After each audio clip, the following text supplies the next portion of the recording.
il est donné des instruments à un ambassadeur de pouvoir répondre, parler, etc. lorsque l'on lui pose des questions. Parce que voilà, lui vient de me poser une question et je constate que la question n'est pas dans mon livre, donc je ne répondrai pas.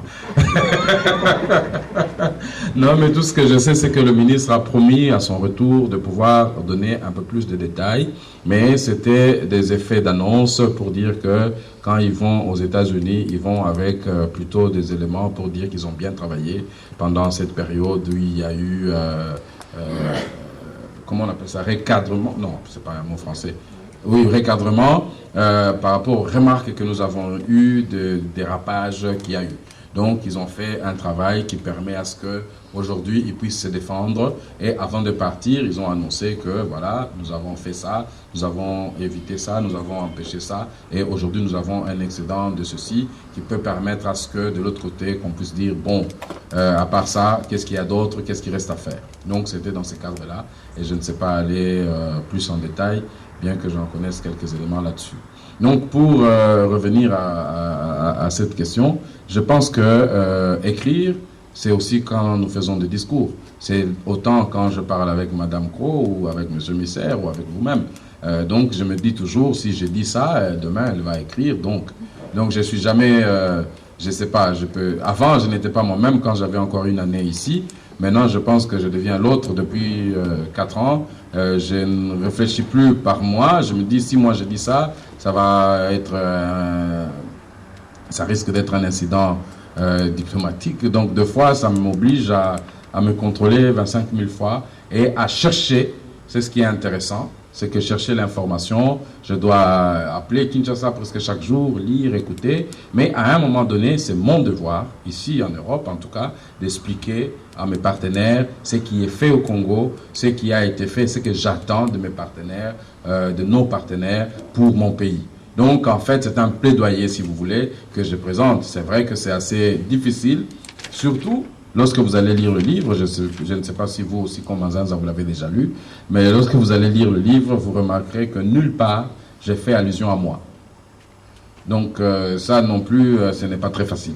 Parce que les gens aiment bien dire, bon, quand j'ai reçu telle personne, j'avais dit ceci, mais là, je n'ai pas fait ça. Tout simplement parce que ce n'était pas là l'objectif. Je voulais parler des Congolais, des espoirs de Congolais et des efforts, des sacrifices que les Congolais ont eu à faire depuis fort longtemps. Et aujourd'hui, nous pensons que c'est un nouveau départ pour tout le monde, et pour les Congolais, et pour la communauté internationale. Alors, il y a eu une autre question? Ah oui, Monsieur Cornelis. Concernant la justice, 6e défi. Oui, vous avez parlé de corruption, mais en fait, vous avez plutôt parlé de droit des grèves aussi. Je pense aujourd'hui, le travail que le chef de l'État et son gouvernement est en train de faire maintenant, c'est de mettre des mécanismes en place pour justement permettre cela. Quand vous avez parlé de corruption, je vous ai dit qu'il y a l'Assemblée, qu'il y a toutes les commissions et qui fait le travail. Donc c'est cet apprentissage-là où aujourd'hui quelqu'un peut ou avoir la corruption ou corrompre et passer inaperçu, passer comme s'il n'y avait rien. Je crois qu'on est en train de sortir de là. Même le trafic d'influence, etc., maintenant on vous interpelle. Les gens ont quand même, les institutions, les mécanismes qui ont été mis en place, fait que aujourd'hui on saura enfin quand on a des éléments. Parce que nous, le Congolais aussi, c'est ça notre problème. Nous aimons dire tel est corrompu, mais vous ne pouvez pas le prouver. Et on ne peut pas arrêter quelqu'un parce que M. Cornelis a écrit dans son journal à Bruxelles que tel ministre est corrompu. Mais il faut le prouver, comme fait vos collègues avec des enquêtes, avec des papiers, des preuves, etc. À ce moment-là, il y a aussi d'autres moyens pour le présenter. Vous pouvez entrer en contact avec les gens et quand vous avez prouvé, à ce moment-là, on peut interpeller la personne. Et ça, je pense que ce n'est pas le gouvernement congolais, ce n'est pas le chef de l'État qui, en ayant des éléments comme ça, va fermer les yeux. Mais très souvent, nous avons beaucoup de choses où on dit tout simplement, non, voilà, tel est corrompu, tel a fait ceci, mais on ne sait pas le prouver. Il y a des grèves qu'il y a eu, vous parlez à la fonction, enfin, la magistrature. La magistrature, etc. Oui, déjà, une grève, c'est une garantie que la Constitution est vraiment bien en place. Parce que si vous autorisez aux gens de faire la grève, ça veut dire que vous respectez leurs droits, puisque c'est un droit reconnu dans la Constitution. Donc, les gens font grève. Il y a des professeurs qui sont en grève. Je n'ai pas vu qu'on a envoyé des militaires là-bas pour taper les gens ou attraper, etc., les mettre de force, ou même envoyer des militaires donner cours. Non, on négocie. Jusque-là, il y a même le professeur Bakandeja qui s'est proposé ses bons offices pour discuter avec ses collègues. Il y a même d'autres professeurs qui sont rentrés dans la danse pour parler avec les professeurs. C'est pour dire que le gouvernement est vraiment en train de se mettre à l'exercice de la dite démocratie. Parler avec ces gens-là. Comme ici, quand il y a des grèves, il y a des négociations entre le ministère concerné, etc. Et pour conclure, moi je voudrais vous dire que le problème de corruption va vraiment s'éradiquer totalement lorsque nous aurons vraiment notre économie en place, lorsque les gens seront sincèrement payés, etc. Mais aujourd'hui, vous remarquerez qu'à tout moment, les chefs de l'État en parlent, ils mettent des mécanismes en place, ils trouvent le moyen pour pouvoir éradiquer cela. Donc, ce n'est pas un travail qui peut se faire seul. Ce sont des corollaires, je ne sais pas comment on dit. Donc, c'est un ensemble de mesures qui va faire que sur le plan de la corruption, on n'aura plus de problème. Sur le plan des grèves, il n'y aura pas parce que les gens auront de leur salaire, etc. Mais vous savez aujourd'hui qu'il y a même des moments où on ne sait même pas augmenter les salaires des gens parce qu'on va perdre encore notre programme avec le Fonds monétaire. Puisque si on ajoute les salaires, ça veut dire qu'on doit aller en dessous de... Enfin, on doit puiser là où on n'a pas prévu. Et si on fait le budget, c'est comment on appelle ça, en harmonie avec les fonds monétaires, etc., qui, en fait, nous disent, ne faites pas ça, faites ça. Nous avons eu le cas avec l'armée. Ils étaient à 10 $, le gouvernement a décidé qu'ils passent à 100 $, la Banque mondiale a tapé le poing sur la table et dit non. Où est-ce que vous allez trouver cet argent-là? Nous-mêmes, là, nous sommes payés en dollars. Nous avons demandé d'être payés en euros. On nous a dit on ne peut pas pour l'instant parce que ça va avoir de l'incidence sur le budget. Donc, nous devons nous serrer tous la ceinture. Et vous, en posant des questions, et nous, en... Donc, tout le monde, on se serre la ceinture.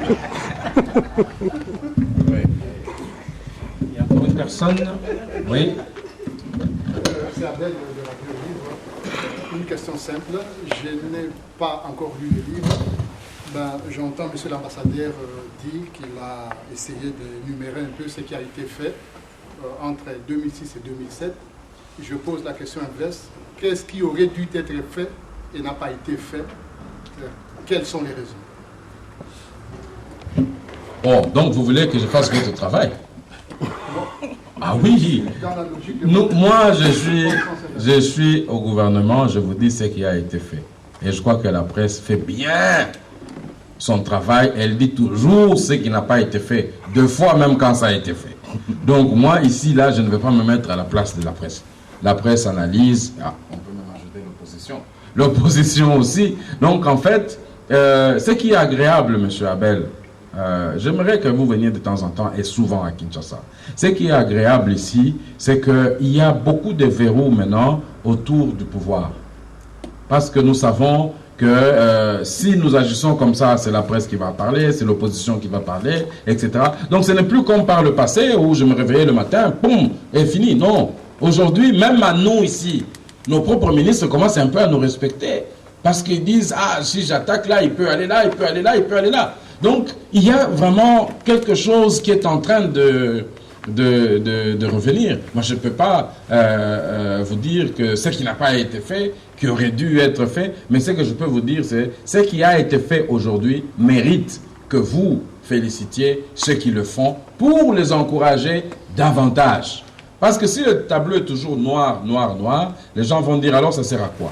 On fait, on ne voit pas. On ne fait pas, on ne voit toujours pas. Alors nous faisons. Ça dépend maintenant des gens. C'est lui qui dit bon, moi je fais quand même. L'autre qui dit moi je ne fais pas, etc., etc. Donc je pense que pour le reste, vous vous chargez bien de l'opération. Merci. Merci, Monsieur l'ambassadeur. Je crois que nous pouvons maintenant conclure pour cette partie.